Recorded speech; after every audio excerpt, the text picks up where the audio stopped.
This is Tom Fox. I'd like to welcome you to the Compliance Week 2022 podcast series. Compliance Week is thrilled to be back 100% live and in person after 3 years apart.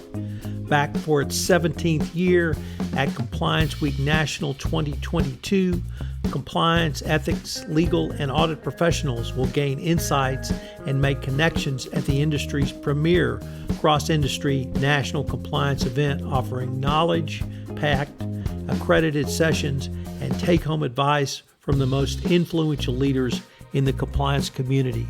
In this podcast series, we will detail some of the speakers and what they will be discussing at the event and why they're attending Compliance Week 2022. I hope you will join me in attending this conference, and particularly this year when it's literally the first major compliance conference which will be held live since the pandemic began. We link to the conference in the show notes, and listeners to this podcast get a special discount, which is also listed in the show notes. I hope to see you in May at Compliance Week 2022. In this episode, I visit with Mary Inman on her presentation on the EU Whistleblower Directive and her interview of John Carreyrou, author of Bad Blood. I know you will enjoy hearing from Mary.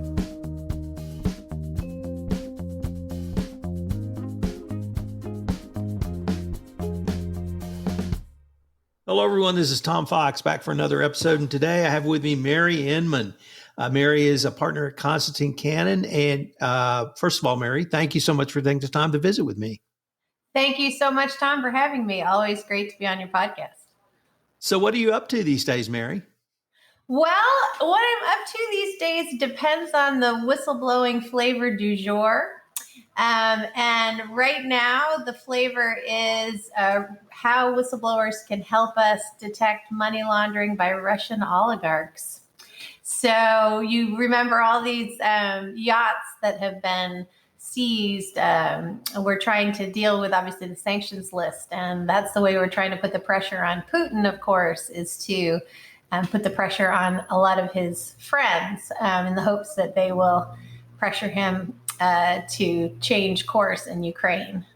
So the beginning of last year, so in January 2021, Congress passed a whistleblower reward program and provision for whistleblowers can get rewards of up to 30% of any fine if they bring information to the Treasury Department, to FinCEN, for violations of the Bank Secrecy Act. So we've got a lot of people right now who are motivated to play their part in keeping the pressure on Putin. Well, that's very cool. The Wall Street Journal had an interesting article on how that issue of the oligarchs and sanctions has really energized not only money laundering, but indeed compliance. And I really hadn't thought about it from the whistleblower perspective, but that is really interesting. And this may turn out to be a truly watershed event for compliance through that mechanism.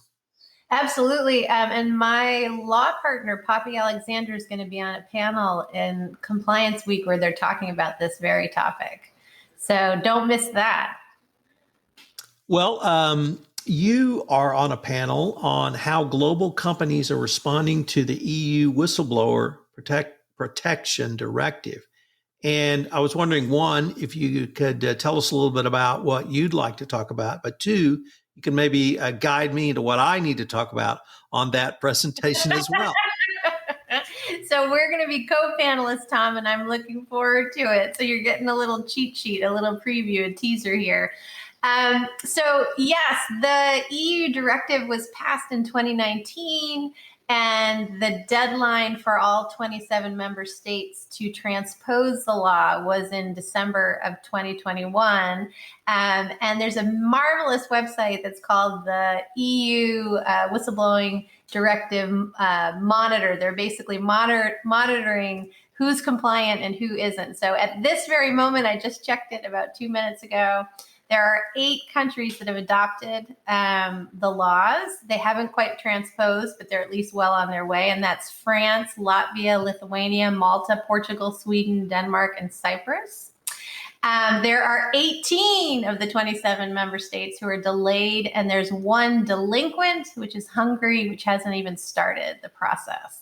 So I just think it's interesting especially from an American perspective, this idea that a deadline had been set, but that the countries haven't met it just strikes me. I'm just a little, I'm just completely chagrined over how does this happen? How do they get this? When you have a deadline, there's a deadline. How is it that they're missing it? But I'm hoping our European colleagues will enlighten me. But what I really want to talk about, Tom, is the fact that ultimately these 27 member states will come into compliance, and there will be national laws that require, at a minimum, every company with 50 or more employees to have an internal reporting mechanism for whistleblowers.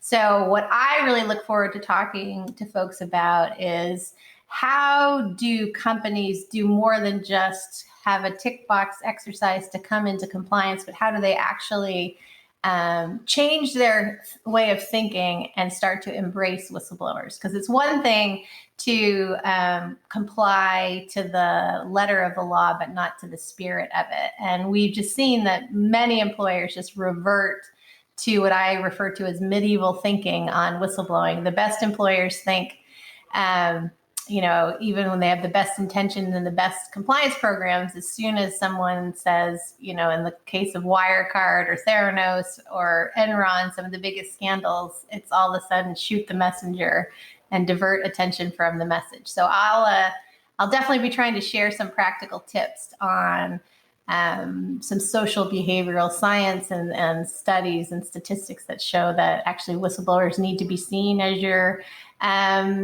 your company's best, your CEO's best friend, and your best risk management tool. So you are also interviewing, if that's the right phrase, at least leading a discussion with John Carreyrou, author of Bad Blood. You mentioned Theranos, one of the great books of business frauds, fabulous reporting he did at the Wall Street Journal, which really led to the fall of Theranos and now the conviction of Elizabeth Holmes. Could you maybe give us a little teaser on that, if you could? Yeah, so the teaser is that it's a fireside chat and I get to interview him. And so there's a huge amount of fangirl behavior going on my part, because I am just, I have a very personal reason to fangirl him. Actually, my client is Tyler Schultz. I represent him in his SEC submission about the Theranos scandal. And it was because of John's reporting that I actually reached out to Tyler through his attorneys to approach him about whether he wanted to avail himself of the SEC whistleblower program. So there's going to be a lot of fangirling going on. John's book is amazing. His reporting was amazing. And the teaser I'm going to give you to make sure that you attend is that a lot of us are familiar. We've read the book. We've listened to the Dropout, the podcast. There's the Hulu series. And the focus has always been on my client, Tyler Schultz, but also another very prominent and fabulous whistleblower, Erica Chung, and their relationship in terms of, I think they both helped encourage each other to speak up. But there is another whistleblower whose name has come out recently that we don't know about. I'm not going to divulge that name to you. We will during the session.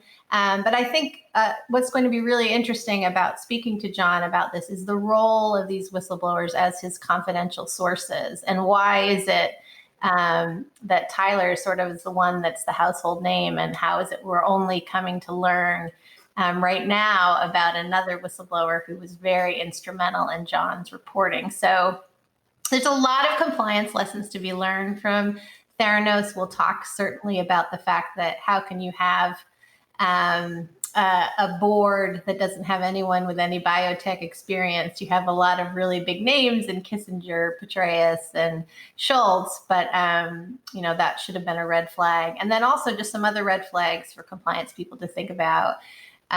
is also just the siloing that was going on. There's so many red flags about when no one's willing to share information with the other side, then you start to get a little suspicious. So we're going to talk a little bit about the red flags and what you can do to avoid the next Theranos. We're also going to talk about what Erica and Tyler are doing these days. They've actually gone on to create a nonprofit called Ethics and Entrepreneurship, and they are working with startups to avoid the next Theranos by actually starting at inception, building into the startup's DNA good corporate governance strategies. So we're going to talk about the great work and the lessons we've learned and the new things that are new organizations that are in place to help us all avoid another massive scandal like this and the harm to the investors and the public, of course. So that is very cool. I'm greatly looking forward to that. Where I'd like to end by asking, what do you hope to get out of Compliance Week 2022, or why are you going? I am going because it's chock-a-block full of fabulous panels, but the ones I'm personally most interested in, among the many, and it's like a smorgasbord, so I'm picking among all my favorite foods, is we're going to be hearing from some of the top brass at the SEC. And the SEC in particular, under Gary Gensler's leadership, has been setting some really important new rules on ESG and other requirements. So I'm looking forward in particular to hearing from the policy folks about the new policies that they're setting from Washington.